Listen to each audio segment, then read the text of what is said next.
Wait, do you do like proper stand-up too? No. What do you do? Do you do live stuff at all? No. You don't ever get on stage in front of an audience? I don't like the stage. Oh, interesting. Wait, we're with Jordan Firstman. Wait, I have a question. This is the Endless Honeymoon podcast. Let's just get this party started. You've never been. You're not a stage person. So what brings you back to performance? I don't even know if I really go back and forth whether or not I even like performing. I think I have like I think I'm relatively good at it, but it's like I don't know. I think I was like you kind of get brainwashed when you're young and like the only outlet to like express that kind of creativity is like theater. So I started doing theater. So I was like, oh, I like want to be a performer. Well, you really, your thing, and I'm not going to dwell too long on this because I'm sure this is how every interview you ever do starts. But your thing really blew up during the pandemic, right? Yeah. Because when we first met, you were a filmmaker, and Jordan directed me in an episode. Your first directing job for TV. Yeah. Was it your first directing job? Period. No, I had directed a couple of things, but that was the first TV thing I did. Here's the real reality of the intimacy between Jordan and I. He directed me, I believe, during my first ever and only to this day lovemaking scene. Oh my God, I forgot about that. Yeah, and I was very nervous, and it was a bit awkward. It was a bit awkward. Well, aren't they always awkward? You wouldn't know because I wouldn't know because it was our first. I will say, I did a movie at the end of last year where I did The Real Thing. Oh, that's right. Yeah. Wait, what's the real thing? He was the actor, and he didn't just pretend to have sex. You were in porn? I guess it has pornographic element. I fucked on camera. You did? Kind of. Who did you bring over to our house, Moshe? I didn't bring anyone. I brought a talented young man who directed me in my first lovemaking scene, and he also happens to have a deep well of perversity that I guess I would fuck on camera. I mean, I have before. What, you fucked someone on camera? You guys. No, like when I was 16. Who did you bring to my house? No, when I was 16, my boyfriend had one of those big recorders with like a he tape. was literally turning it like an old timey. No, but like the kind like you set on your shoulder. Yeah. Wait, what? That's how big they were then.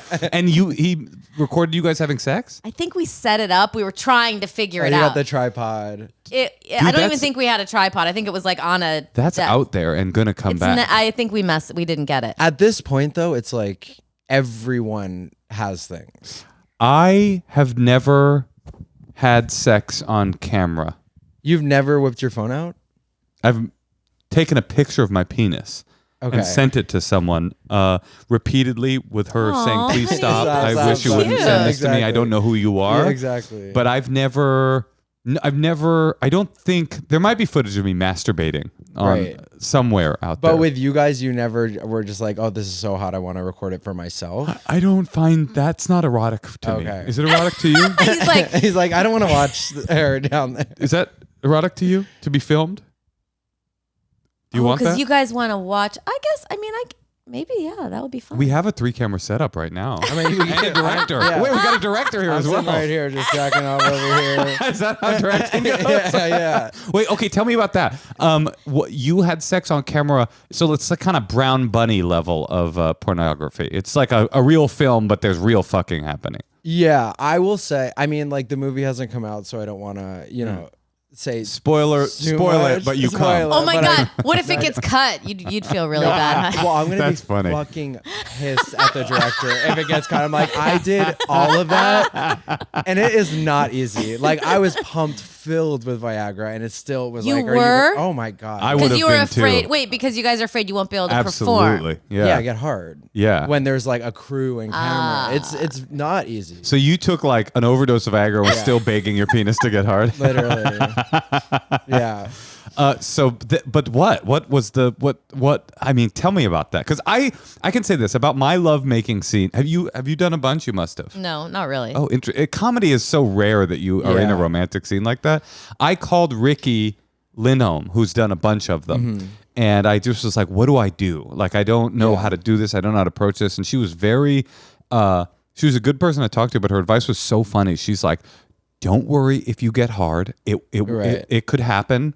And I was like, I will 100% worry. Well, no. And if I do, I will worry. Like, I will definitely worry.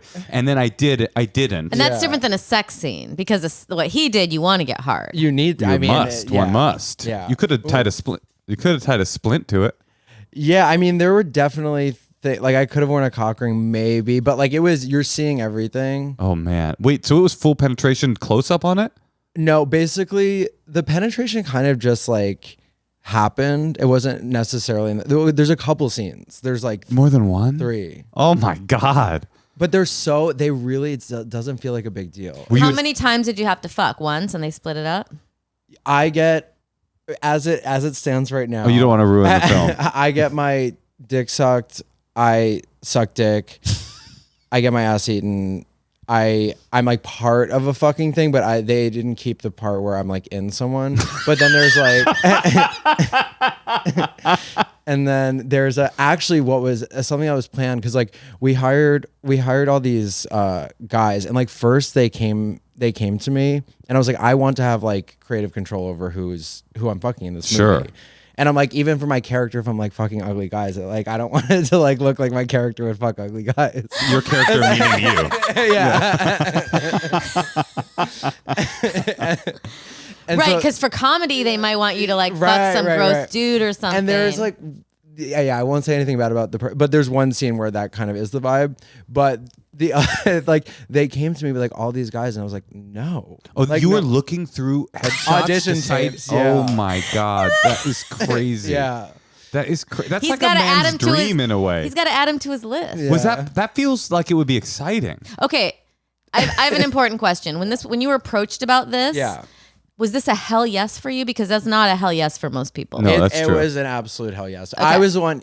I kind of maybe even like was like, we should do real sex. Oh, the truth is, it was a PG movie when you signed on, right? And you were like, there's something wrong with this. You are in a Disney thing. Wait, how can you be in a Disney thing and in that's this? the thing. I kind of that was. He's in a show called Miss Marvel. Miss Marvel. Miss Marvel, where you play. You're very good in it. You play the principal. Is that the guidance counselor? Guidance counselor. Yeah. That feels like a crazy oversight by Disney. Don't tell him he's going to get fired. I don't care. That's the thing. It's like, I'd rather have sex on camera than be on Miss Marvel. Especially when I get to pick the guy from a catalog. Yeah. Guaranteed Miss Marvel pays more than whatever this. Honey, no? you'd be. I don't want to get fired again, but you'd be surprised. Wait, what am I going to be surprised by? How much you got paid to fuck? How little Marvel pays you. But there was one little anecdote, like, because some of the guys were. No, I guess they were all kind of like OnlyFans kind of guys that we ended up going with, and one of them was like really porny, and he didn't realize like this was a real movie. And like we were gonna have to do scenes and like walk up a flight of 5 stairs over and over and over again and like ad lib dialogue, and he had no idea. So he was like freaking out. He's like, I thought I was just gonna fuck and like get to go home. And then so like we're like 3 hours into shooting, and we've like done like coverage with him, everything. All of a sudden he's like not there. He left. He just left. He's like, he's like, I did not sign up for this. That is so fun. It's so funny for that to be the vibe. It's like. Okay, I don't feel objectified right now, and I'm out of here. I came here to be raw dog. So was it good? Was it satisfying sex? No, got to be a no. Probably a little. There was one. The first scene was fun because I was like kind of into the guy, and I was kind of horny that day. And then the second one was really stressful because it was like a 5-person orgy. It was a big plot point in the middle of the orgy. Right. So it's like a lot of action and like. Oh, so you have to be fucking stop, give out story, and then get back to fucking? Yeah. Oh, that sounds so hard. Yeah, and it wasn't that hard. Right, Yeah. I can imagine. I mean, I've had my biggest problem with group sex was always how difficult it was to physically perform. I can't even, and that's only with 2 other people. I can't even imagine there's a camera rolling. That sounds so intimidating. Yeah. Oh, that sounds awful. It was hard. I'm glad I did it. And I actually I do want to do it more in like a different way. Like straight up pornography? I want to be in control of it the next time I do it. You want to be the director. Yeah. I want to like make up porn. porn or a comedy that has pornographic elements.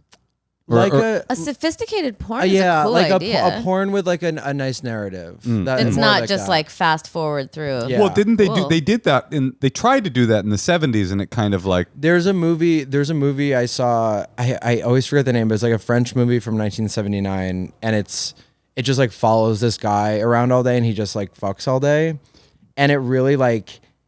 It sounds like I'm joking, but like I watch it and I'm like, I have never felt so represented by a film.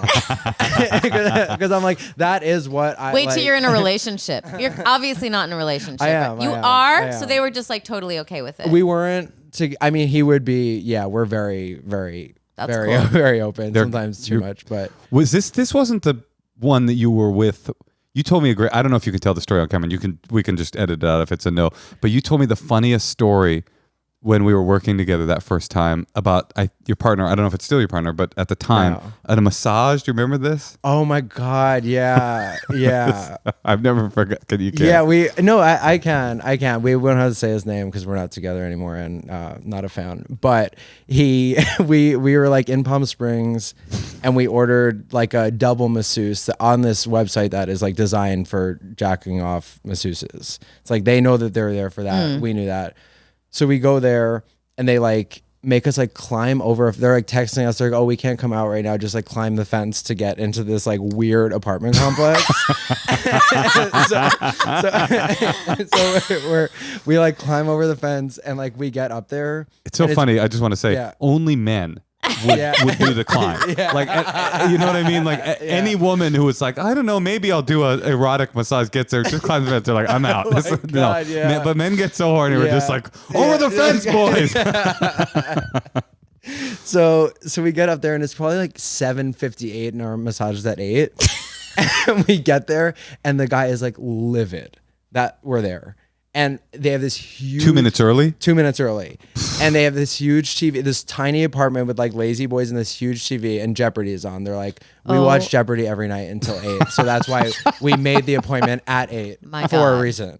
And like, so they immediately like greet us with like anger, and so we like get in, and like one of the guys was not hot, and one of the guys was hot, and so like me and my do you Rochambeau at that point? Kind of. Well, like I was like, no, you take the hot one. He's like, no, if I know you want the hot one more than me, so like you get the hot one.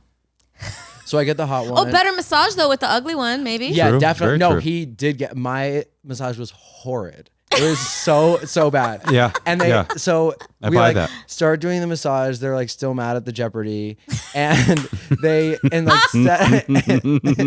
instead of massage oil, they have this like huge tub of lube, like KY jelly. Oh my God. And so they start massaging us with this like sticky, disgusting, like really, really bad. And then, we're like 10 minutes from finishing. We're both giving all the signs, like start jacking us off now. Like I'm getting hard just like in my head. Mm-hmm. Wait, you mean right now? Yeah, right now. I was like thinking about it. It's so fucking hard. Just this ugly trivia nut. Yeah. And then so then I like hear he stops massaging me and I hear him like whisper to his partner something. This was like, now the massage is like almost ending. They whisper, and then they're like, okay, you're done with the massage, and they go run into the other room. Oh, because the $100,000 pyramid was on. Yeah. Wait, because they're having someone else come out to do the jerk off part? No, they just decided in the moment they didn't want to jerk us off. Like really someone's funny. making them do this business, it sounds like.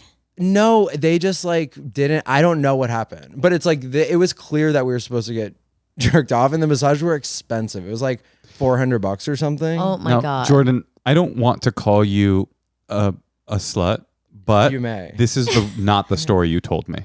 Wait, is I it love not? this story. It's a good story. Wait, he has more than but one this story. Is not the Oh story. my God, I love that. Wait, what's the story? It was like something about how your partner got a massage. Your boyfriend. Oh God, that one was. Oh yeah. I feel like a little bit like your mom, and I'm like worried about you a little bit. No, Oh my no, babe, this is. I mean, that was a tame part of my life. I feel like the last couple of years, it's like No, you seem in control. I'm pretty in control, but that can be the scary part too. Why?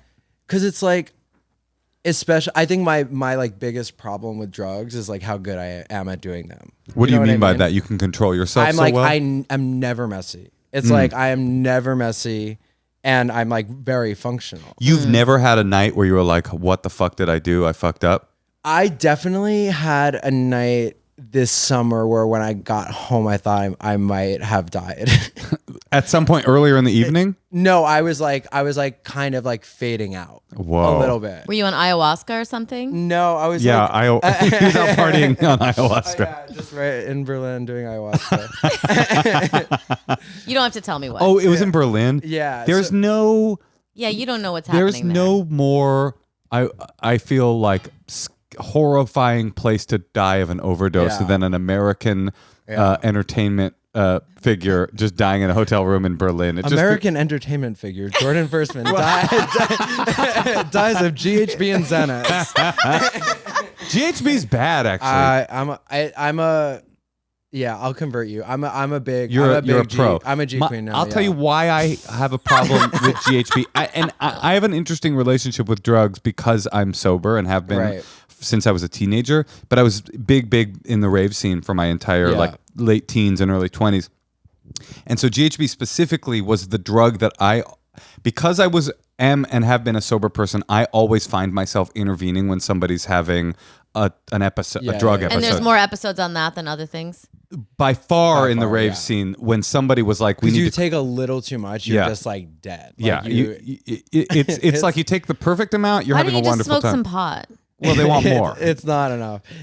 but I would say 90% of the people that we had to call an ambulance at a rave. It was because of GHB. So I have a weird feeling. But I said G is for adults, and like there's a reason I didn't start doing G until like this year, until I turned 30, because I was like, I know I'm responsible enough to know now how to dose this. Like I know what I'm doing with it, but I don't think like 21-year-olds should be fucking with it. Is there a shaman who does it's not a shaman situation. a G shaman who can like... Well, it makes you really horny too. Is that true? Yeah.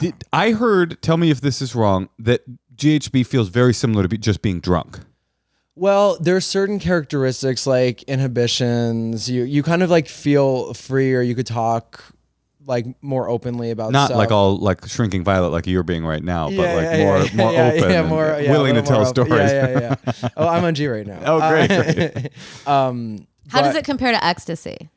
Well, they have such different purposes. Like ecstasy, I feel like you're like high and you feel really good and you feel warm and you want to like be nice and hug. Like G kind of is like, I feel really fun. I kind of feel like a teenage boy. I'm like really hyped, really horny, like just like. That's the problem. I just realized There's some if you as a 30-year-old serum or something. Yeah, if he as a 30-year-old takes GHB and feels like a teenage boy, if a 21-year-old takes GHB, he feels like a 6-year-old, and that's why he's not able to handle his shit. He's just a little teeny tiny baby. He don't know no better. Yeah, he don't know better. Ecstasy, I have thought that if I ever wasn't sober, would be a good drug for us to take as a couple. It's a to have great like couple. It opens you up. Thing. Yeah. That'd be nice. Yeah, it's like that was its original intention, was couples would take it in a therapeutic setting and have these like, the whole thing about ecstasy is the things that you would find embarrassing or corny or scary if in your sober world are gone. And so you have no inhibitions in that way. You have no emotional inhibitions, right? I have a problem where, because it like makes you like everyone so much, it like the next day I'll be like, wait, do I like that person now? I thought I hated them. And like, was that part of me right, or was the ecstasy part of me right? Like, which? It's funny you say that, because it's like you would think that the breakthrough you had was the person I disliked allowed me to find love for that, but then your cynical comedy brain goes, I want to get back to the cynicism. It's a thing I've been thinking about recently with all these like alpha bros that take DMT. I'm like, the whole idea around psychedelics is that they're supposed to take psychedelics and then become changed. And in fact, you can take psychedelics and be like, no, I'm still for strong border security. 100%. What's happening here? No, the dog is just, he's... What? He's about to have a seizure. What? Really? He has seizures constantly. He's on GHB as well. Wait, Jordan, I'm jealous of you. You get to do drugs. You have his relationships are more open than they should be. How do you That's so cool. Wait, what do you mean he gets to do drugs? You can do You drugs. can do drugs. You do drugs. You did a drug before we started this podcast. Marijuana, though? But I'm just saying, it's not like she's like a teetotaler. You know me, I work for the DEA, so I'm... Yeah. I don't think there's a lot of moms on G. But we should start that group. Yeah, like this is where it starts. Moms on G. I will say that once you're a parent, it starts to become less of a responsible choice to take a drug that you could overdose on. Right? 100%. I think it changes like every single thing. Do you want kids? I don't think so. No, I've been like craving children in my life recently, but I don't think I'm capable of. Just play this podcast to any like sort of foster organization. They'll be happy to bring you over a truckload. I know. But that's a weird thing is like I have these two sides where like I am like a depraved like druggy horror, but then I'm also like I do love kids. I have a very innocent side of me too, and kids connect with me. But you're a sweetheart and a thoughtful person, and you aren't like I know that you party, but you also seem like you spread joy. Yeah, that I try to. I never get the vibe. There's a lot of party people. Again, everything about my relationship with drugs is through the eyes of a person that's been in drug scenes my whole young life and was always the sober guy. There's a certain druggy that I'm like, get me the fuck away from that person. And then there's certain people that do drugs where I'm like, I want to be around that person on drugs because they'll make me, the sober guy, have a better experience. And you're in that, you're solidly in that category. Like because I wasn't always doing it, I think I found them kind of later in life. And like the breakup I went through kind of, before I would do like Coke sometimes, but it wasn't like, I would do Coke or Molly. But then like I kind of like started to really experiment with the other ones and like find the right cocktail. And like I've had some of like the most open, beautiful experiences on these like party drugs. That's interesting. I mean, I'm a big... Again, jealous. I never did party drugs. Well, I mean, you can do anything you want. I always encourage you to do stuff. I think you should have fun. I'll just keep ordering a Sauvignon Blanc. All right, look, we've gone so deep into sex and drugs that we forgot the fact that I feel like he could probably help someone. Yeah, absolutely. We have a couple callers, and we basically the format we just... But by the way, if you're new to Jordan, check out his stuff on TikTok and Instagram. He does these great impressions that I don't even know how to describe the impressions you do. They're impressions of spiritual essences of bizarre, random, human. I don't even know what it is. Can you name one? Like, it'll be like, here's my impression. Don't make him plug his Instagram page. I did one like a week or two ago that like. I don't think I nailed, but I think the idea of it is really good. It's like someone at the peak of their career finding out all their haters died. Oh, I saw that one. Yes. Yeah. And so it's like they have no one to even do the career for anymore. Yeah. Exactly. It's stuff like that. They're very funny. They're very good. I mean, you've got a large body of work, some of which we'll be able to see entering and exiting the rectum of another actor. but those are very funny. So if you are new to Jordan, check those out. But Jordan, we basically... People call in, they ask for advice. We can give sincere advice. We can make fun of them. You do whatever you want. Perfect. It's kind of whatever floats your boat. So they're like just waiting in some room right now? They're in a Zoom waiting room right now, trying to hype themselves up. By the way, when people audition for commercials, there's like Zoom waiting rooms. Oh, God. Jesus Christ. Oh, is that right? Oh, wow. I hadn't even thought about what it like post-pandemic auditioning for a commercial, like having to be like, I love it. Just like, I wonder if people are like trying to perform for each other. You know how people in audition waiting rooms are always kind of like, there's always those characters like, I'm using humor because I'm not scared or I'm just, I wonder if that happens in the Zoom room. That classic trope where they open the door, leaving the room, and everyone's bellowing laughter. And see you guys. Did you ever see Bring It On?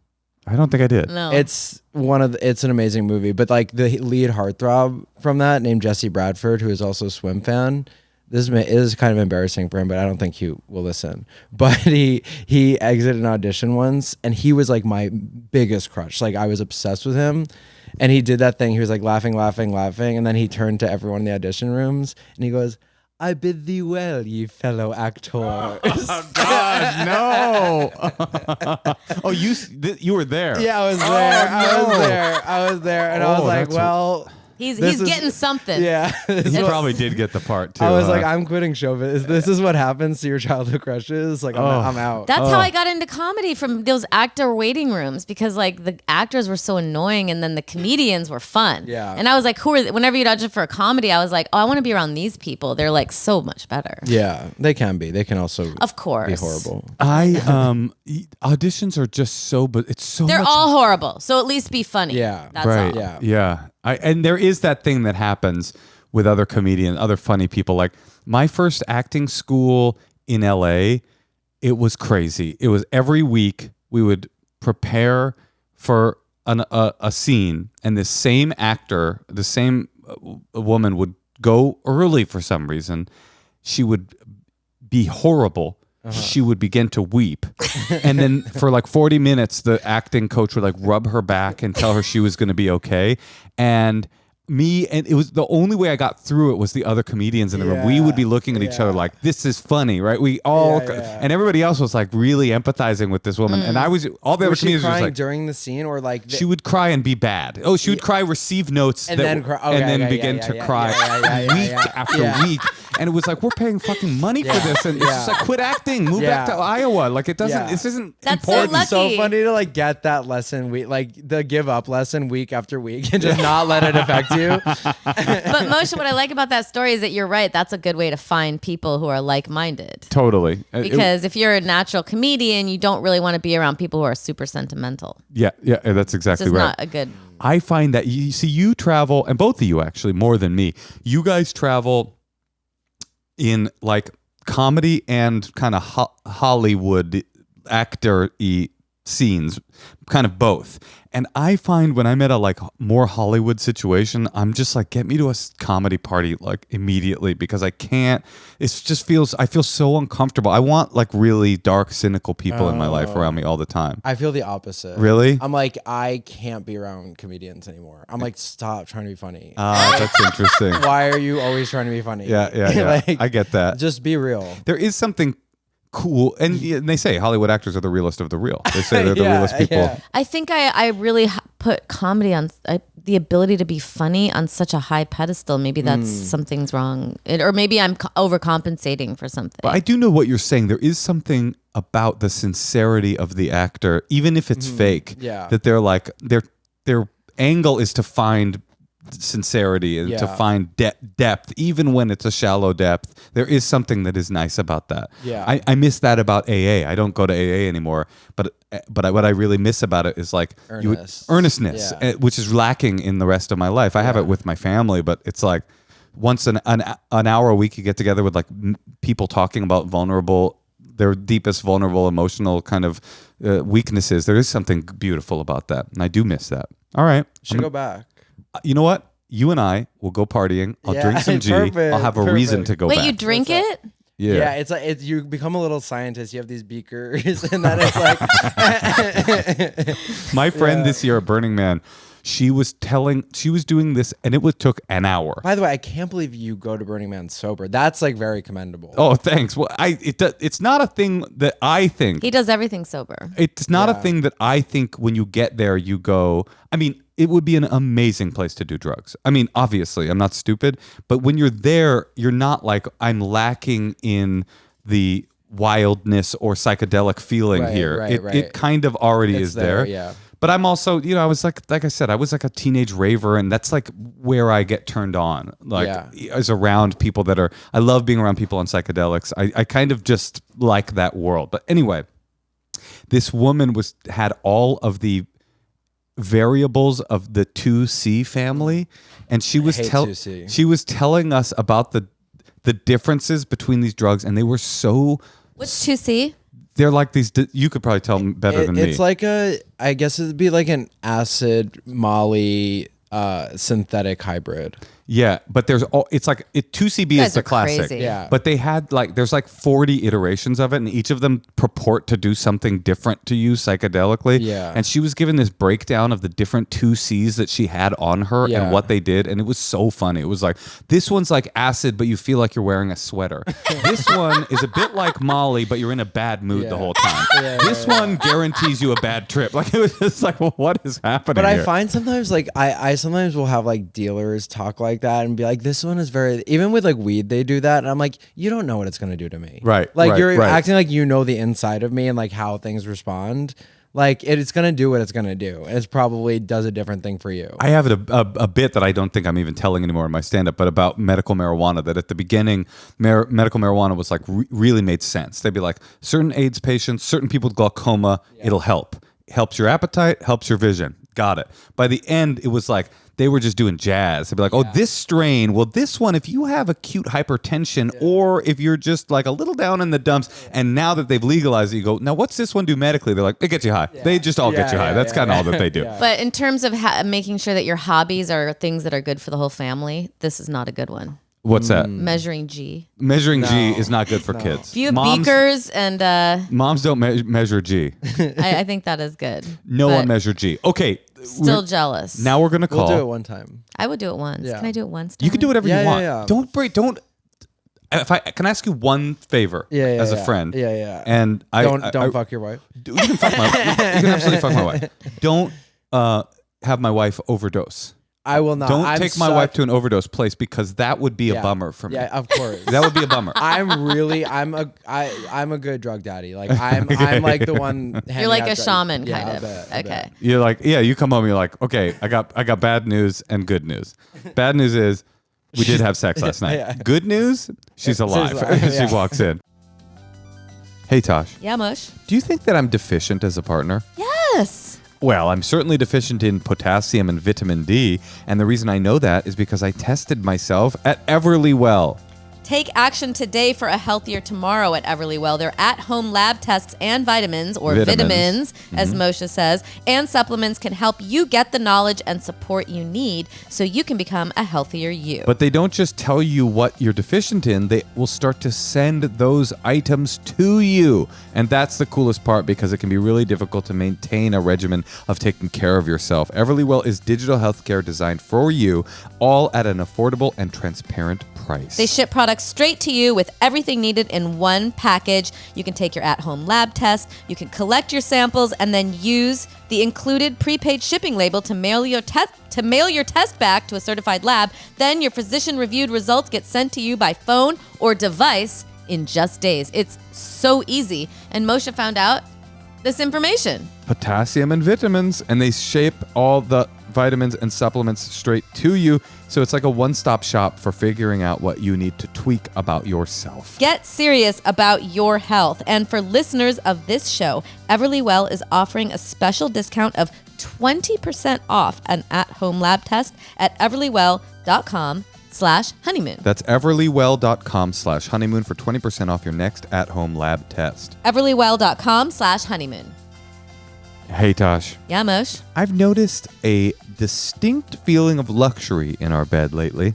Must be those satin pillowcases I got. Satin is so silky smooth. It's also vegan and cruelty-free. It's not like silk, which was made from silkworms. These are great for your hair and skin while you sleep, and they all come from Kitsch, which not only makes these awesome satin pillowcases and eye masks, they also have these shampoo and conditioner bars, so you can not have a bottle that you're throwing away constantly, but you can still keep your hair super healthy, super luscious. With I'm using minimal one. effort. It's awesome. Quick dry hair towels, heatless satin curling rollers, and don't forget their classic hair ties and scrunchies. I love my scrunchie. Kitsch is offering 30% off your entire order at mykitsch.com/honeymoon. That's right, 30% off of anything and everything. You have to get the satin eye pillow and matching pillowcase. My daughter wanted one. I got her a satin pillowcase. I've been wearing this eye mask on all of my flights. It is heaven. MyKitsch, spelled mykitsch.com/honeymoon, gets you 30% off your order. mykitsch.com/honeymoon for 30% off your first order. All right, who we calling? We're going to call Anne in Palo Alto. Where are you from, Jordan? Long Island. Oh, Long Hello, Island. Anne. Hi. How are you? I'm good. Thank you guys so much for taking my call. Well, thank you. It's me and Natasha and our friend Jordan Firstman, and we're here to help you with all things whatever. Hey. Awesome. I don't have a therapist right now, so this was my best bet for quick help. You haven't heard the intro to this podcast, but you do have a therapist now, and his name is Jordan, and he is a qualified psychotherapist. And esthetician. Perfect. Right. I need both. That's perfect. So you guys don't have any context for my situation, right? No, we don't know. Okay, so basically, I guess the core question of the story I'm about to tell you is if you think the stalemate of communication that I'm in right now with my boyfriend in a new relationship is a sign that we wouldn't be able to work through future conflict productively, or if it's just a situation where I was wrong and I need to get over it and I'm looking for control in situations where I'm not entitled to it. I'm going to try to go through the story succinctly, but feel free to interrupt and ask for more details. Like, there are more details. And feel free to keep it short. Yeah, no. I promise. Do you have a PowerPoint at all? Because your demeanor is so unbelievably professional right I'm now. like, you're acting like the therapist. So I'm like, I don't have a therapist, but I don't need one. because I am one. Are you are you some sort of like burgeoning CEO kind of type of person? You seem just really.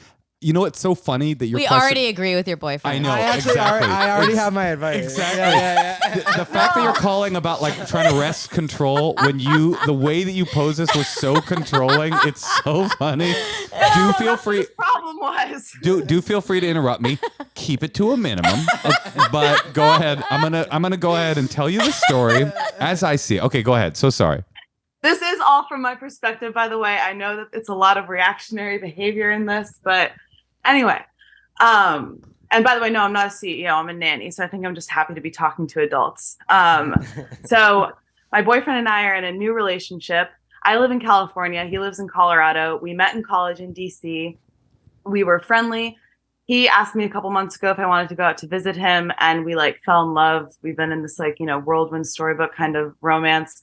And during one of the visits when we were not yet official, I saw a message on his computer when he was doing work in front of me from a girl, and it was and the messages between them had like a cleavage shot from like a couple of weeks prior. And at the time I was like, okay, we're not official or exclusive. I don't have any right to like bring it up or whatever. But like, I just noted like, oh, this girl named her name, like, did this.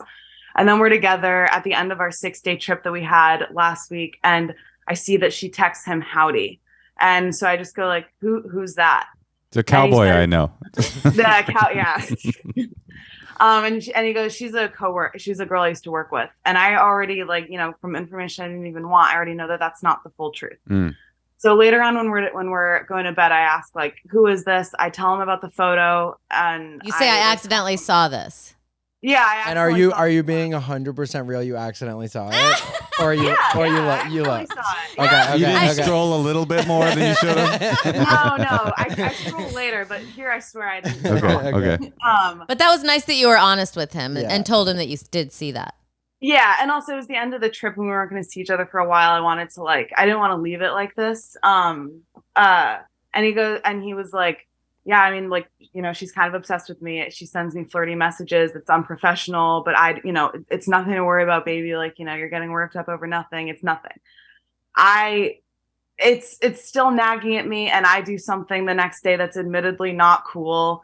He gives me his phone to go to order Thai for us, like on DoorDash, and he's like, "What do you want as an appetizer?"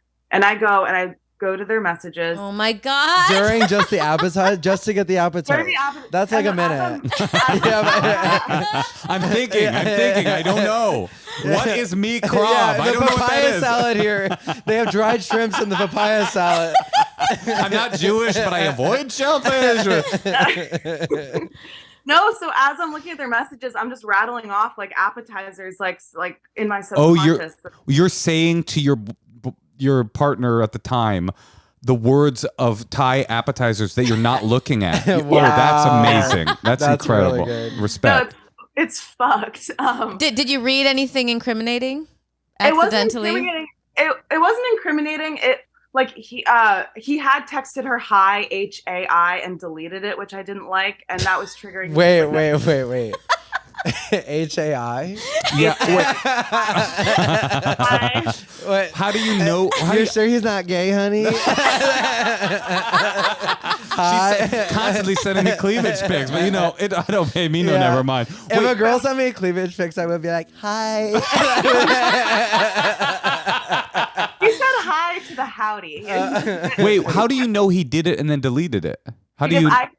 When you're looking at the messages before you click, it like shows you the most recent, and it said hi. I clicked and it disappeared, which means like his phone hadn't caught up that he deleted it yet.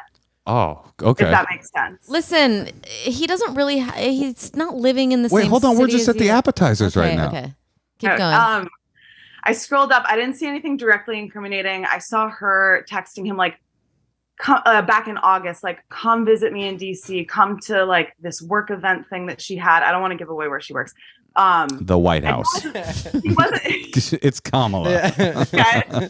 Howdy. It's me, Kamala. Howdy. That was bad. Okay.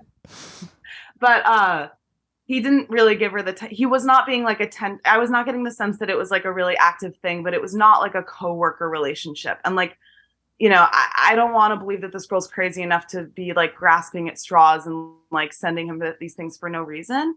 And she had sent him like a voice memo that he kept. I didn't listen to it, but I was just like, okay, there's something not coworkery about this at all. And I started seeing red and I just got really upset. And I was like, you need to tell her you have a girlfriend right now. And that's the only way I'm going to feel comfortable. Like, that's like, this is fucked up. And we got in a fight about like the going through the phone, which was not cool. Like, not cool. I completely own up to that. We got into a better place by the time I. You got to be careful. If you push him too far, he'll be like BAI. Bye. Sorry. No, so it's okay. you got really vulnerable. He knows you dug through his phone, which is never feels cool. No. And so now where is it at? When we leave for the airport, it's in a really good place. But then in the airport, I'm bored and I'm like, I wonder who she is. And the first and last name he gave me for her, I can't find any trace of her online. But this other girl named Gabby that he knows. Okay, honey. Yeah, You have to stop doing this. Yeah. This is like no more Murder, She Wrote. You have to give up. Give it up. Yeah. You're not. The more time you spend, you need to stop thinking about and this. it's gonna fester inside of you, and then you're gonna project it onto him, and then it's not gonna be fun anymore. You have to train yourself to not look at his shit. It happened to me because I read through this guy's diary, and it's like I remember walking on a bridge and bawling, and I'm like, he's obsessed with this woman on Broadway, and it's like I had all this like she was on Broadway. but like was it? it was like Hi, Gina Menzel. but it wasn't. It was like a fantasy. Yeah. Do you know what I mean? Yeah. And it was like, Yeah. I'm not saying that's what yours is, but it was like this immature thing of him like journaling about this girl's talent. And I took it in this own way. And it's like that you can never know. So all you have to do is control yourself and do not do that. It's really bad for your self-esteem. I think there's a deeper thing going on too, where it's like I'm getting the sense that like maybe you've known each other for a long time, so that makes it like feel longer, but the actual like thing is so new. So it's like, and if you kind of like put in these patterns of like, this is going to be intense.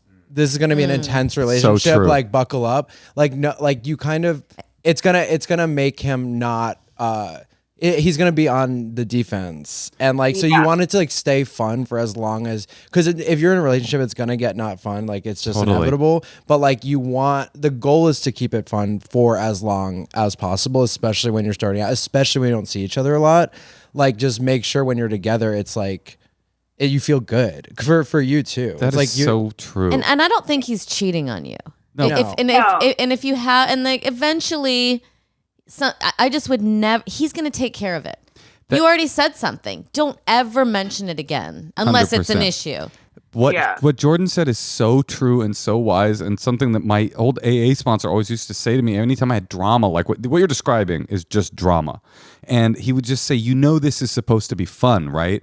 And I always say, like, if you have a relationship, because Jordan's so right, you're setting up a foundation for a relationship that's based on drama and fighting about the relationship. And if you ever are in a relationship where you spend more time talking about the state of your relationship than enjoying the relationship itself, you're not in a relationship. You're in like a long-term fight. But just to see her side of it, she wants to make sure she's not going to uproot herself, of course, over some guy who's like playing her and lying to her. So you do have to be aware of that. But here's the other true thing. You're smart. I can tell. We all could tell because we were intimidated by you from the moment you started talking.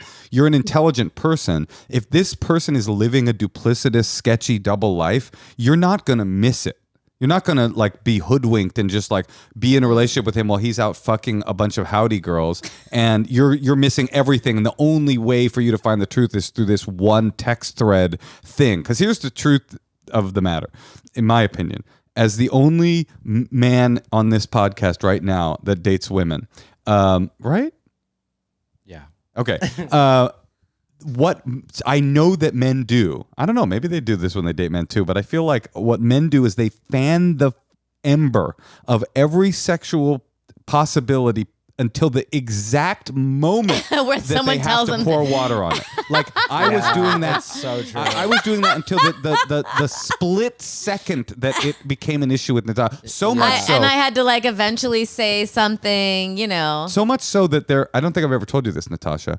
There was early on in our dating life, there was a girl coming to visit. One of my embers, one of my howdies, she was passing through LA, and I was agonizing. I was like, we weren't exclusive yet, but we were definitely on the track where emotionally it would have been very weird for me to hook up with somebody else. And I was like kind of agonizing back and forth because I'd been fanning that little ember until the very moment I didn't. And at the last second, I texted her and I said, I don't know if I said I'm in a relationship now. I probably just like I was probably too scared to say I'm in a relationship. I was like, I can't make it on this trip, and I didn't go there. But what I'm saying is like, that's what guys are doing. Honey, thank you so much. Well, what a gentleman. It's not even. I'm not claiming to be a gentleman. I'm just saying like I was so scared, and most guys I feel like are so scared of this idea of like, okay, I'm in. I'm just in, and everything else is like done.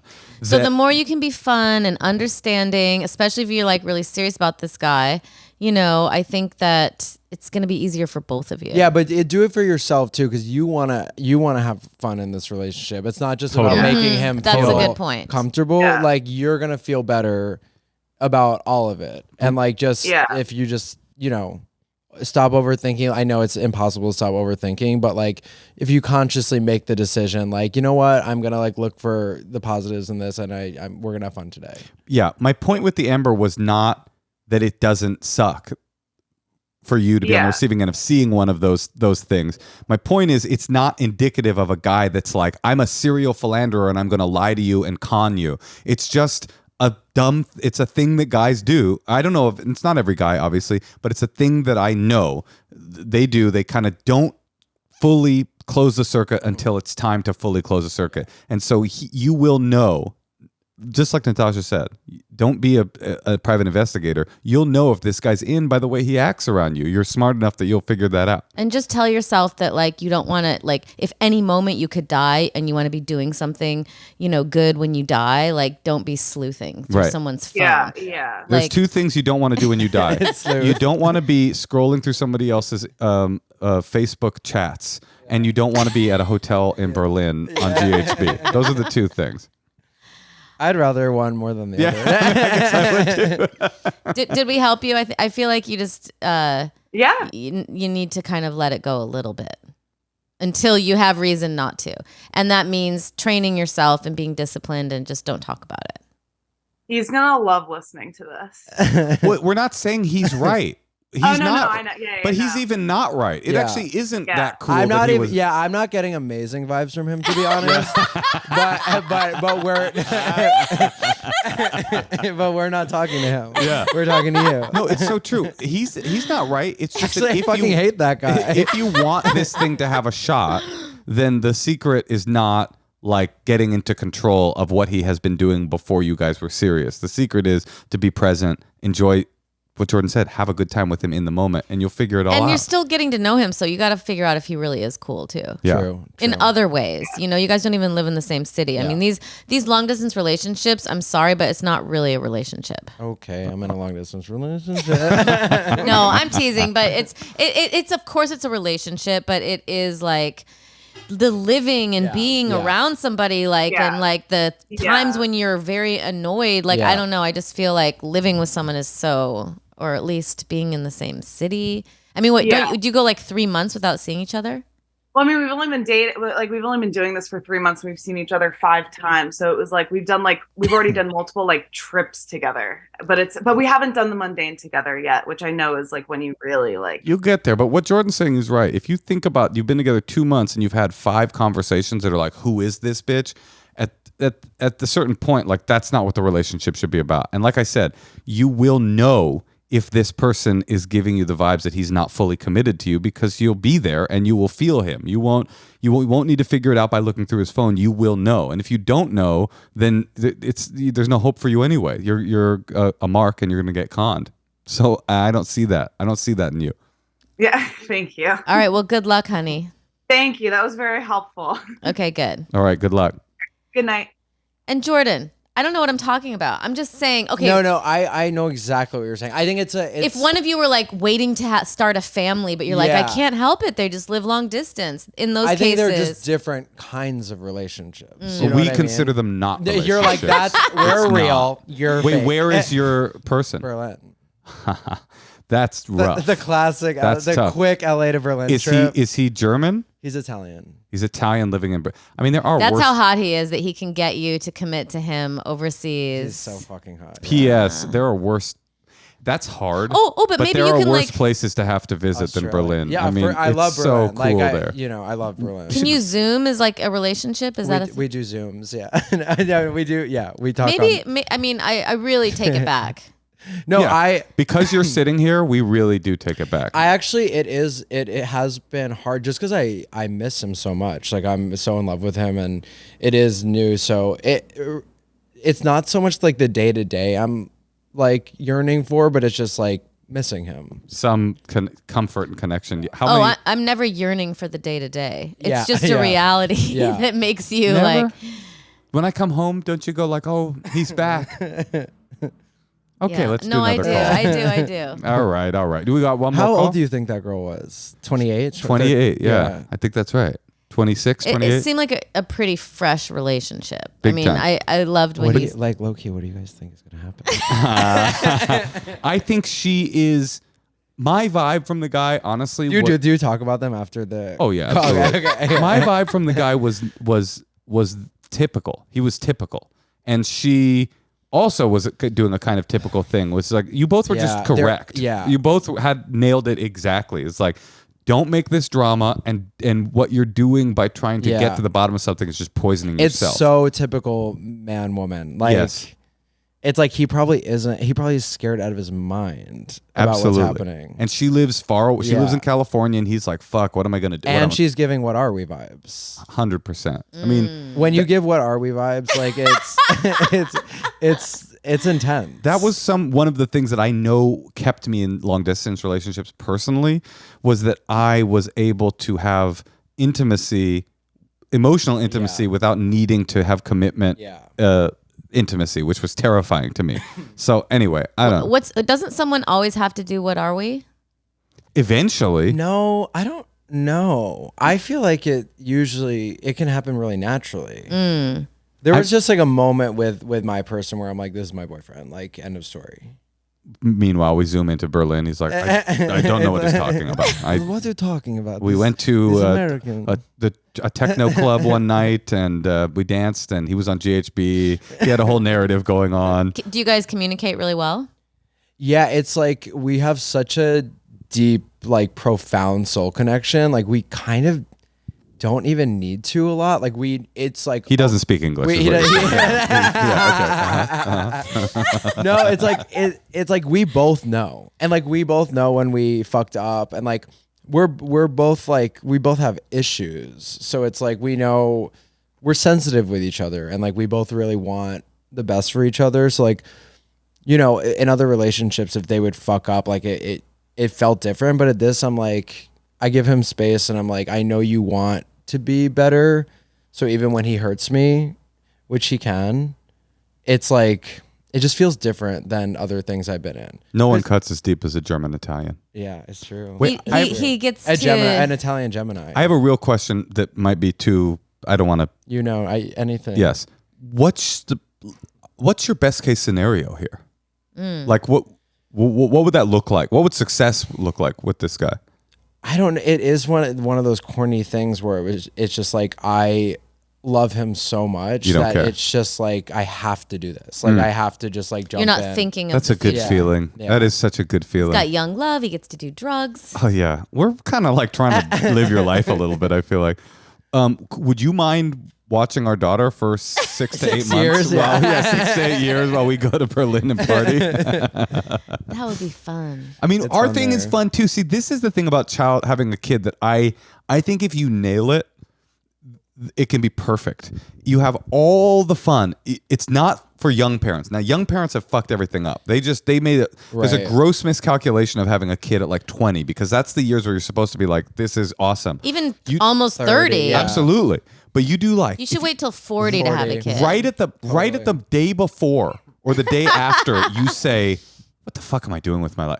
That's exactly the day to have a child emerge into your life because you go, Yeah. it's like, what am I? Well, I'm just gonna keep going to clubs. Yeah. That's what I do. I just keep going to clubs, and then all of a sudden you're like, this is what I Yeah. do. If you can nail that timing, which I feel like I did. I don't know if you feel that way.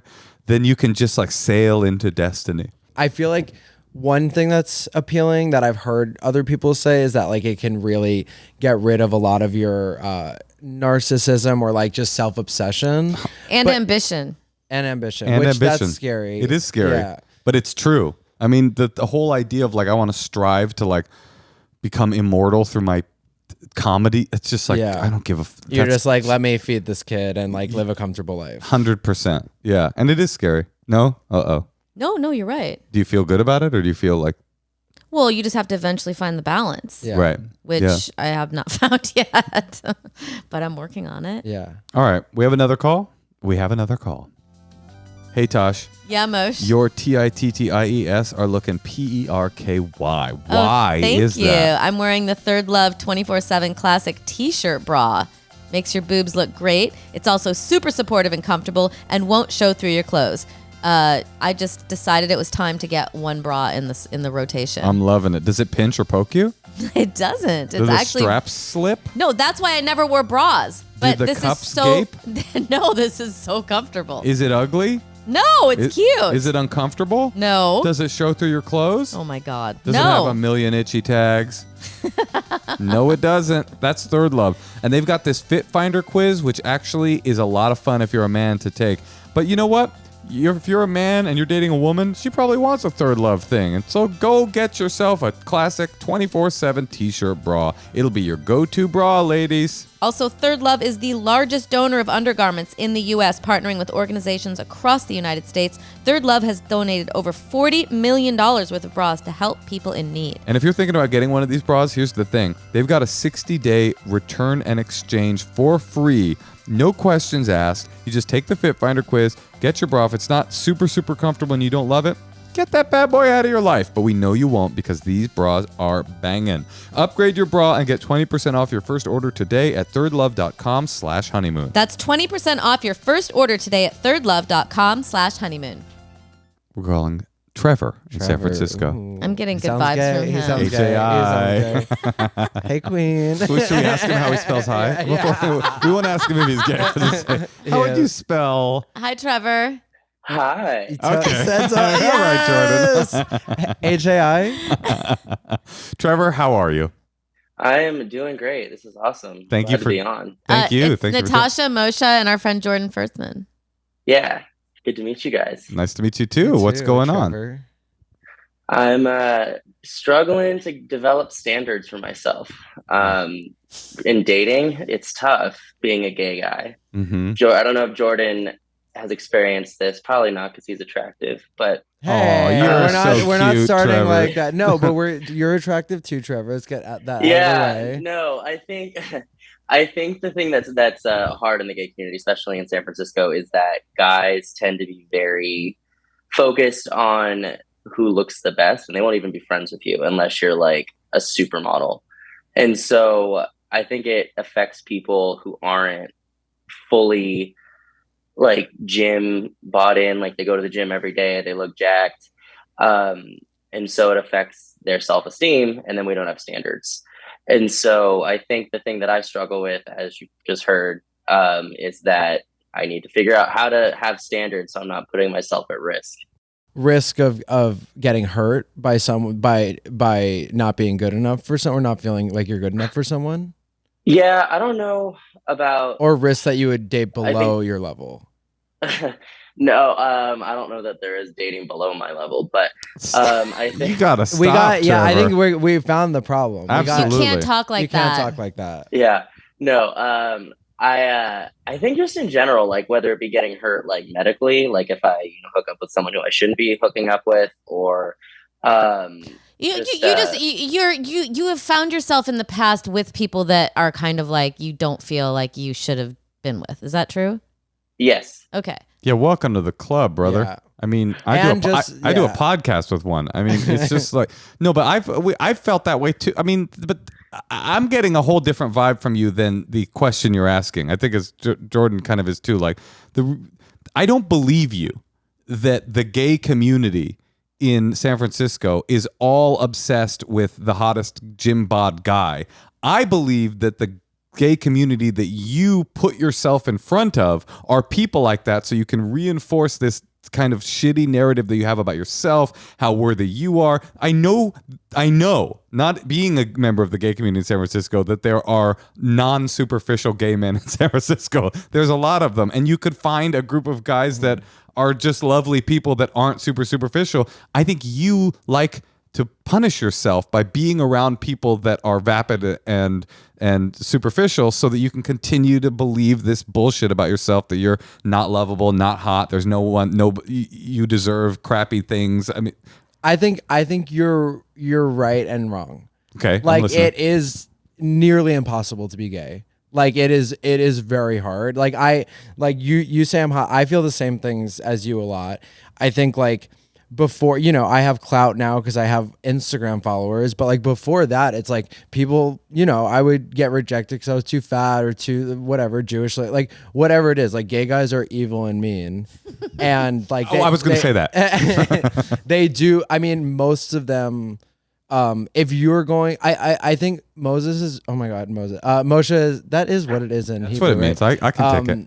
I think he's right to a certain degree that it's like, if you go out into a gay social space, those are the people you're gonna run into. And I've had to really distance myself from any form of gay scene, really, especially in the States, because I'm like, I look around and I'm like, I am someone who actually, like, I am pretty confident. I know my worth. And I look around and I look at these like muscle queens looking right through me. I'm like, why would I put myself in this space? Why do I need to feel bad about myself tonight when I could like find a group of people that maybe aren't gay, or like that, just better spaces to be around.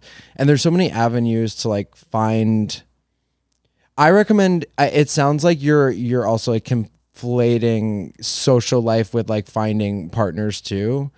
And so I think maybe try a version where like you are finding partners in different avenues, whether it be like through friends or on apps that aren't Grindr, and like dating a guy that's like outside of the social scene. Because really, once you step away from that gay scene, and I've done it, like I've really made an effort to in the last couple of years, you just are so much happier. And like hanging out with straight, like I feel like we had, as gay people, we had it in our minds so much, especially I feel like we're around the same age, but like we're like, oh my God, there's a community of all gay guys, and like they fuck each other and they're hot, and like I could do that.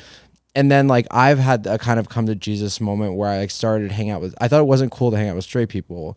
So then I started hanging out with straight people again. I'm like, they're actually so much better in a lot of ways. And so like now I use gay men to have sex with mostly, or to, date or whatever. And I the people I socialize with, I usually make me feel good about myself. So that's maybe is that resonating at all with you? Yeah, I think so. I think the part of the problem with that though is that a lot of times gay men will not be friends with someone unless they're attracted to them for But whatever. Jordan's saying he hangs reason. out with hetero people. Yeah, but we don't want to make that the official advice platform of the Endless Honeymoon podcast. That's Jordan. No, but you want to feel like you're fitting in with the scene, but it's like at a certain point you just have to like it's not that well. No, it's not giving up. It's like I think you're right. Knowing your worth, and if you're around like people that are just focused on their abs, like why would you want to be around that? That's not knowing your worth. Let me ask you this, Jordan, and Trevor. There's two people here that are both saying when I was in that scene, I felt my self-esteem was challenged and I felt like people were judging me based on for superficial reasons. It stands to figure how many people are gay? 10% of the population? They're not all hot and chiseled.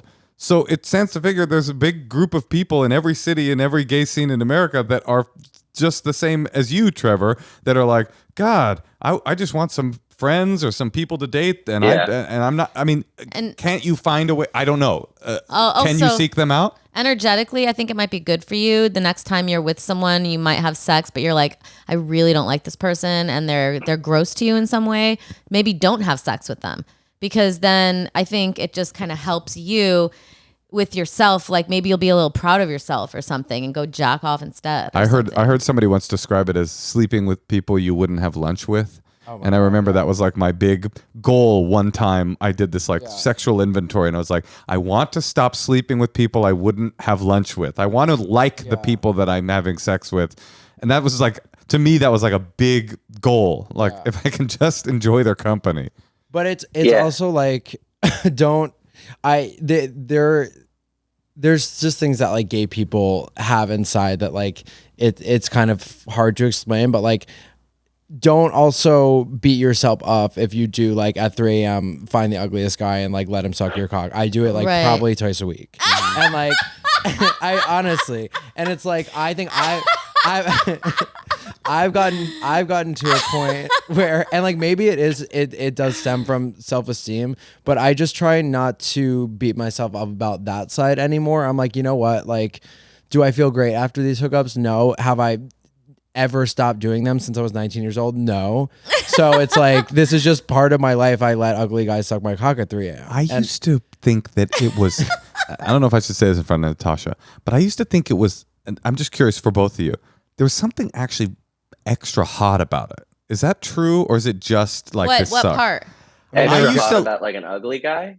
I used to find hooking up with somebody I didn't find attractive to have a special kind of erotic charge to it.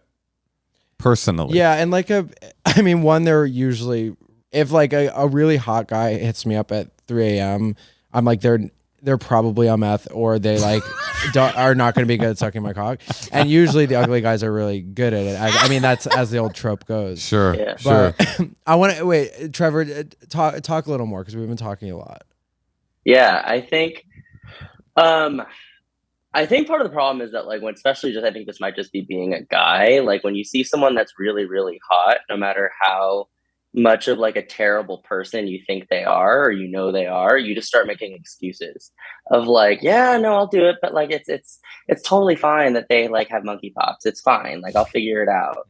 But like, it's the fence that you jumped over. It's like a man will go no matter what. For sex, it's like if the sex is also so close, it's just like you'll risk it all. Exactly. So is that a question though? Like yeah. What? Yeah. What is the question? What are you looking for? You want to find a way to not feel like shit, feel like shit about yourself. Yeah, like a way to like, when I'm in the moment, like be comfortable turning someone down if I know that long term it's a bad idea. This is very difficult for men, period. But I think, practically speaking, you should start jerking off before you go out. Oh God, yeah. It's hard Very because hard. you'll even convince yourself like I don't want to do that because I know what I'm doing is responsible. I mean, try to get me to go out after I jerk off. I'm not going out. Is that true? Yeah. but I'm in bed. I'm like, that's. I know, right? Because you're going out to have fun and find somebody. But Yeah. I mean, But you that's have a to, very difficult. Yeah.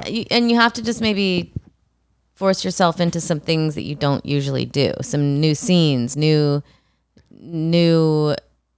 places to hang out. I agree. You know? I agree with new scenes because you can really you forget how big the world is and how big even San Francisco is. Like you're probably going to a lot of the same parties every weekend, the same bars, seeing the same people that have rejected you on Scruff. Like you're like, it's like they're triggering spaces to be in. I'm sensitive too, and if like a guy rejects me, I go more like anger route. I'm like, he's enemy forever. And so like I'll see guys everywhere I go, I'll be like enemy. I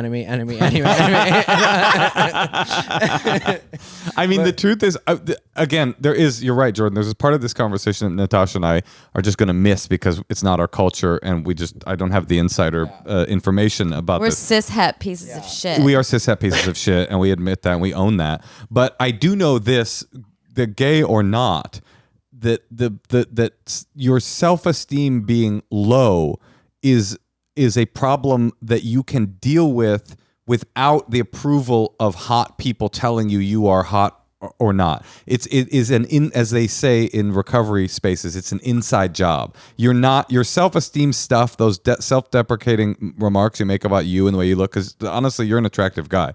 Like I appreciate that. These spaces, these comments you make, they're not going to be solved by a hot guy going, you're hot enough. And then you're all of a sudden like, oh, cool, I'm healed because that guy says that's not going to happen. That's an inside job. That's changing your own self. And if it's about finding a new space in the gay community in San Francisco where, I mean, it's like, yeah, I don't think that if you went to the like gay men's Dungeons and Dragons gathering, you'd be finding a lot of super superficial. Maybe you would. Maybe I'm wrong. But I just feel like you could change where you go and that would lessen a little bit. But more importantly is like getting into some internal work with therapy and with just working on like treating yourself. You want these guys to treat you right, but you should be treating yourself right.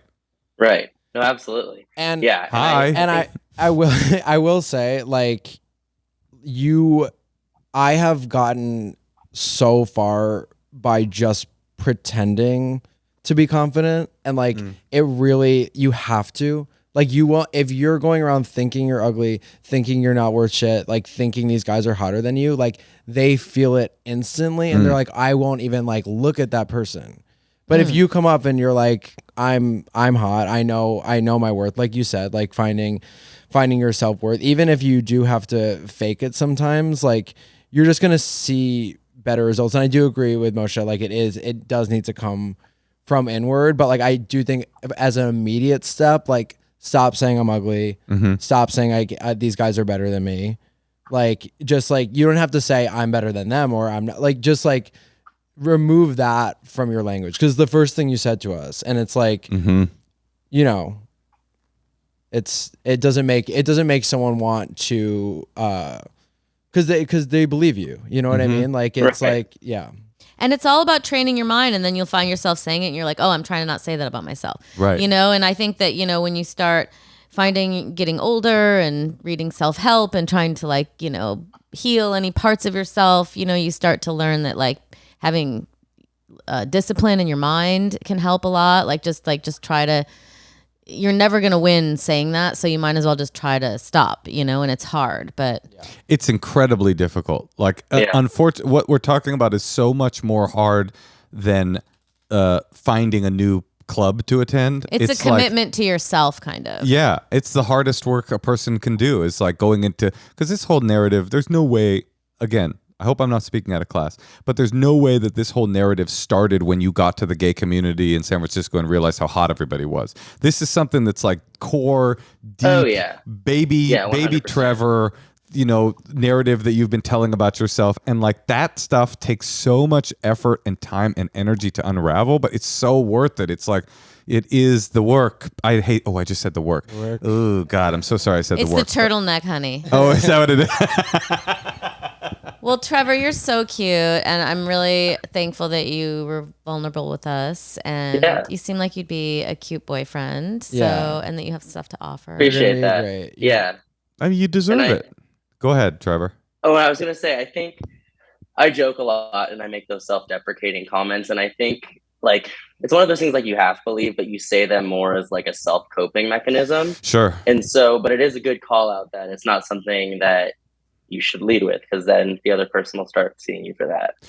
Well, yeah, we recognize a self-deprecating joke. I mean, that's our stock and trade. But I also recognize that you made those self-deprecating. I didn't think you were being 100% serious, but I also was like, the theme of this call is how do I not fuck people that I feel like are below my standards, and how come nobody thinks I'm attractive enough to hang out with them? And here are two jokes where I talk shit about myself. I'm like, why should they treat you like you're the shit if you're treating yourself this way? You know, that's a good point. Just like Jordan said, it perpetuates itself. If you walk in to a space and go like, I'm awesome, I deserve everything, then you have a different pheromonal scent than a person that walks 100%. In going like, I'm about to be rejected, so let's find out who by.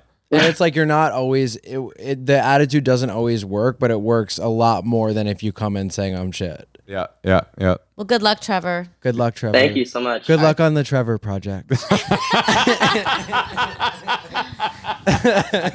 All right, Trevor. Thank you.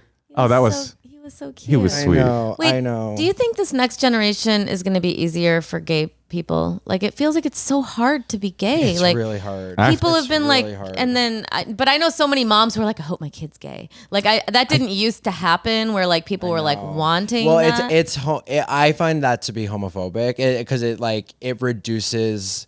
It's the biggest problem. It reduces gay people to their good qualities, and it's like I want that fun, fabulous. No, but it's also, I think it also comes from like maybe them being less sexually aggressive or in a bad way, like just the straight. No, but the what straight she's male. saying is it's the and maybe it is homophobic as well. It's the panic of having a boy and going, is my kid going to rape, be? yeah. Not Or that there's a no girl. gay rapists, but you know, there's just Wanting your girl to never have to like be with a man. Or Right, something. right, But right. by the way, I hear you. That could be homophobic. I don't know. I mean, it's really weird, and like I'm not the this is why I'm like maybe somewhat of a problematic figure in the gay community, because I do like. I'm not all about liberation. I'm more about seeing it how it is and telling the truth. But like, the older you get, like you hear all the tropes of like, I just don't want like my gay men live such a sad, lonely life. And I'm like, I look around and I see it. So I'm like, a lot of those stereotypes are true. And it's like sucks that straight people like use it to weaponize it instead of help. But it is, gay sadness is a real thing. Like it is just prevalent, and there are some years that it feels better. Because I also am like, I'm out a lot. I see a lot, and like I see it go in waves. And like last year was really bad. Like last year for like every gay scene I was in, I was like, we're in a really bad spot right now. You could feel the ambient energy of the scene feeling dark or something. Yeah, like just that. like the like. Well, everyone was pretty depressed, so That's probably true. in this world, if they're already prone to depression. Yeah, it was like just the excess sex and drugs. Like I had never seen it to that level, and like people really just like it was completely meaningless. Interesting. But yeah, no, I mean like I see younger generations, and like first of all, I hate, like I'll publicly say it here. I've turned a corner with Gen Z. I hate them. I hate them. At first, I was I think they're so dumb that each and every one of them is the dumbest people I've ever heard speak.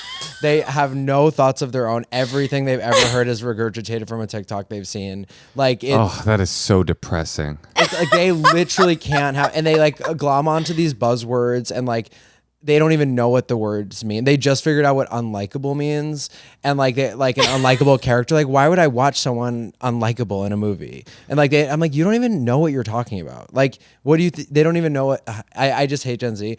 But I like look at the gay people, and I'm like, actually, they're struggling just as hard, but they have this like really smug layer of like anyone older than us is the problem. But I'm like seeing them go through all the same shit, and like there's a couple guys like similar to Trevor that pop up on my TikTok that like just are like really struggling, but like they're going about like I felt like Trevor was actually going more towards the problem. Like I felt energetically he still wants to get really hot and be part of that crew instead of like doing the work to figure out how to like not want to be that. And I see a lot of these kids like, you know, they just change their bodies in such dramatic ways, and it's so easy now because everyone's on steroids. Like, is that true? Kids are on steroids. Everyone you know is on steroids. Well, it's to change their sex or to no, to get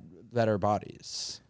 Oh. I mean, that's the issue with social media, period, is you're constantly looking at bodies that are hotter than yours and going, I could get there. And you go to the gym and you just want to work out more. Yeah, but then now it's like a different thing because we had Instagram, which was like pictures. Right. And now they have literally like, you'll see a hot guy in their body, the algorithm will know you. The next thing is like being like, these are the types of steroids you take that have the least side effect, like information on how to get the steroids. Oh, that is so like, dark. It's crazy.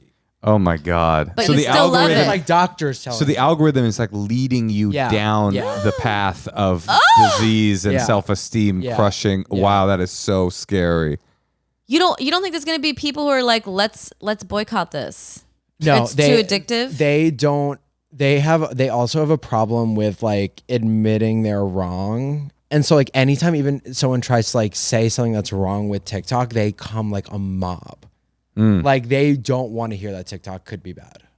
Interesting. From what I've seen, like there might be different sectors of TikTok that I'm not on, but that's what I've seen. Just so you know, we knew you might be a problematic figure in the gay community when you said straight people are better. That was our first clue. You know, we're newer to this and it's not our community, but that was to us a signal. I'm like, why am I not on the Out 100? Fuck gay people. But you know what? That is so scary. And that is the fucking danger of the algorithm, is that there's a diseased behavior that it can know that you want. And I wonder if that's true I'm sure it is for women with eating disorders. I'm sure that the same. It's like they know that you're looking at videos of like these like anorexic, you know, those like weird anorexic activists, and then they take you down like dietary tips, and you just all of a sudden find yourself in a dark corner. But I think what I eat in a day is like a huge TikTok like trend.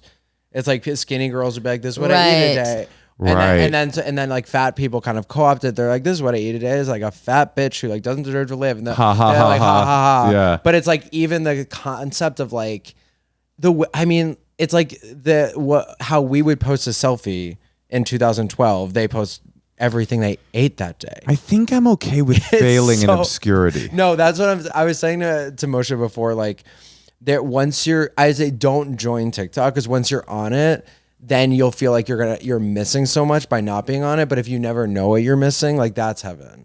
And do you feel that your life has been enriched by the things you've learned?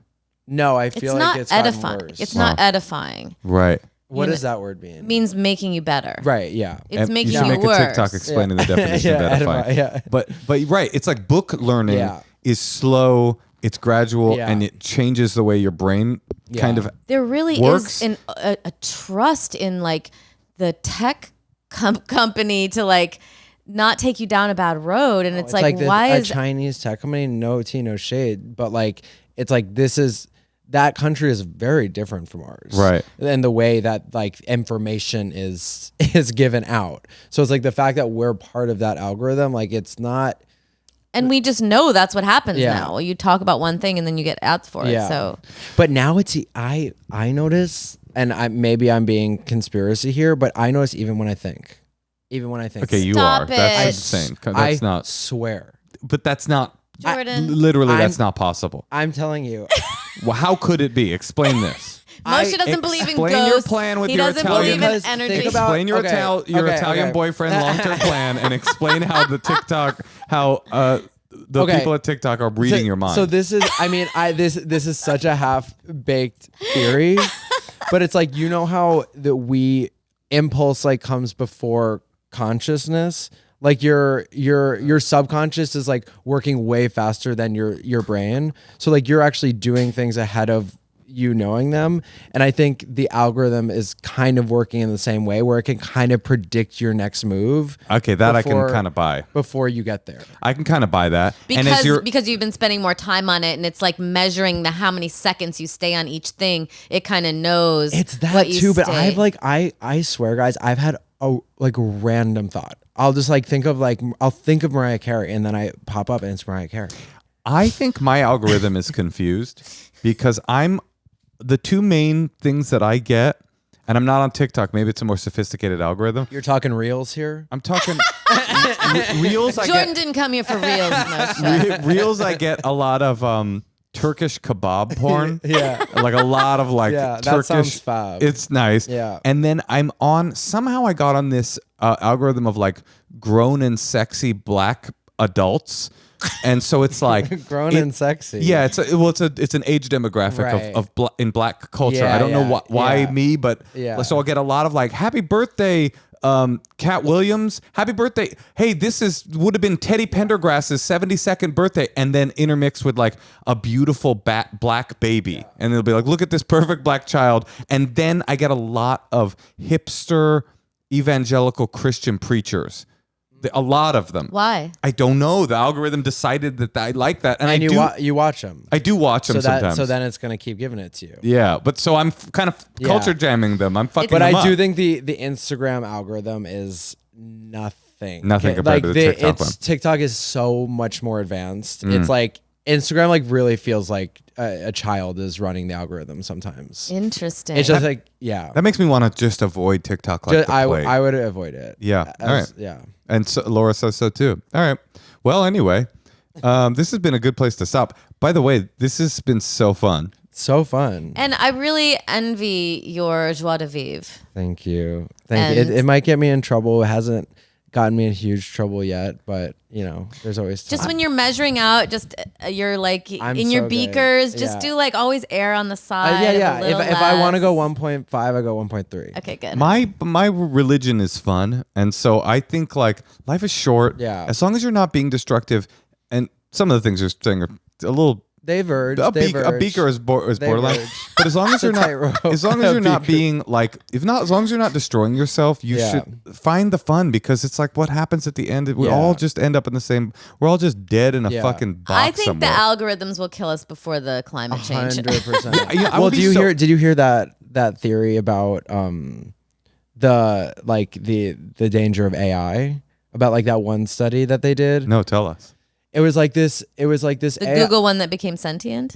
It's similar to that. They shut it down before it got bad, but it was like an AI that was the goal of it was to tell who anyone in the world is through handwriting. Whoa. And then but then it has its own inner world. Like it starts like build inside that like the humans are not involved in. And they like kind of found this code. I might actually be making up this entire story. The whole thing. But is it? Oh, I see, Jordan. I know how the algorithm's reading your mind. yeah. You're extremely disassociated from reality. Yeah. But no, I did read something about this. And so basically the solution, they're like, how can we make sure there's no more new signatures? Because it's problem solving. So they're like, the goal is to finish this task. And they're like, how would there be no more new signatures, no more new people? And so then they would through problem solving in the thing, they could figure out how to set a nuke off. You know what I mean? Like it could go into its own world and like hack into whatever electronic field. That is I would be so bummed if that happened and I quit smoking. Yeah. I would be like, I quit smoking and the world ended in 2050. Like I could have been smoking this whole time. We can start soon again, honey. I'm just saying the reason you don't one a smoke. day. Just do one a day. The reason you don't He smoke can't. is because you don't want to be 74 with emphysema going, I could have lived till 90. But if the world's going to end through a Russian nuclear strike or AI becoming sentient and taking over like the Terminator or climate change drowning us all, I want to have smoked the whole time. I will say, like, I know every generation says it's the end. It really, like, there's no way it's not, right? like for us, right? I mean, that's what I think. Yeah, it's like there's so many things on top of each other happening. It started with Trump, kind of. That was like the beginning of like the Well, it started with the internet. right. But Honestly, I mean, this when whole Trump thing- got elected, Yeah. I feel like that's when we were like, okay. Because how old are you? You're younger than me, 31. right? 31. So you are not in the generation that we're in, which is that we grew up zero tech, introduced to tech, and then now we're here.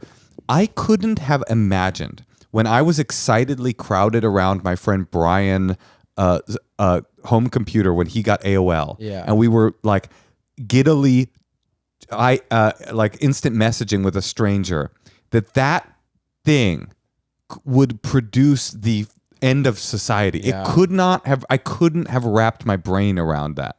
But it has gone, and that was fucking that's 20 years ago. all people care about now. It's like we could be curing things or curing cancer or world hunger. Well, there's actually a really good TikTok about how to cure cancer.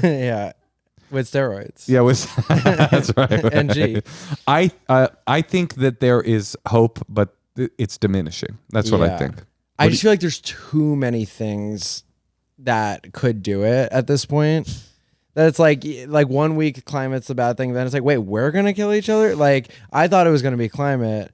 Then I'm like, maybe it's all at this point. Nuclear. The question I asked my scientist stepdad, Larry. I love him. He's the best. At this point with climate, and I think this is true with every crisis, the question is no longer will this happen. The question is how severe will it be? how severe, yeah. Oh, and at a certain point, the pain of crisis will become so acute that measures will be made. Will they be too late? And how much will we be able to stop? Yeah. I think that's the question that we're dealing with at this point. How bad will it get? I remember this. I'm sure I've cited this before, but there was this essay I read in college from this like ecological philosopher that he said the great obsession with humanity, I'm probably butchering this quote because it was a long time ago, is that any calamity, any present calamity, no matter how severe, will be solved by a theoretical technology in the future that has not yet been invented. And that's the great illusion that allows us to kind of careen until the end, because we go, Right. They It's will gotta work it out. They Yeah, will. yeah. They will take care of it. There is no they. There is only we are they. We are they. Maybe our 4-year-old daughter. What's that? Maybe our 4-year-old daughter. Yeah, will be they. Well, that's for certain. Yeah, that's for sure. Non-binary queen. Who cures cancer, climate change, self-esteem issues in the gay community, and AI taking AI, and reconfigures GHB to be totally safe no matter what Exactly. dose you take it at. Wait, so Jordan, you're gonna keep spreading joy. That's all you can do. I hope so. And how can we find you? Surround, Find him on Instagram, TikTok. He's on all the platforms. Yeah, I'm on all the platforms. He's very funny. Is there anything you want to promote? I'm not good at asking this. He's just kind of like living his life. Yeah, I mean, I would like people to like watch the things that I do, but if they don't want to, they don't have to. I'm excited about this movie. The movie is really good. It is genuinely good. Fucking best thing I've ever been a part of. Like, wow, that's so cool. What's it called? It's called Rotting in the Sun. And when is it doing festival circuits, or is it too risque? No, we'll start festivals in the new year. That's so exciting. I think you're on the cusp of like a new thing. I hope so. I really I want to get off the internet and not have that be the thing people see me as. So I'm hoping that happens soon. But also like fucking in a really cool narrative. That just sounds like, who wouldn't want to see that? Oh, but my problem with that has always been that I don't want to wait 42 minutes to get horny again. Like once I'm horny, I'm like, it's time to JO. Maybe it doesn't make you horny when you're watching him. This is not. It's not horny. It's just like, oh. Rotting in the Sun. Yeah. I'm It's excited like, to see it. That sounds really cool. That's dick and mouth. Is it funny? It's very funny. Yeah. I can't wait to see it. It's sad too. Love it. It's good. It's good. Well, Jordan, you're a joy, and thank you. Thank you guys for having me. This was so fun. Yeah, it was awesome. Thank you. All right. Bye.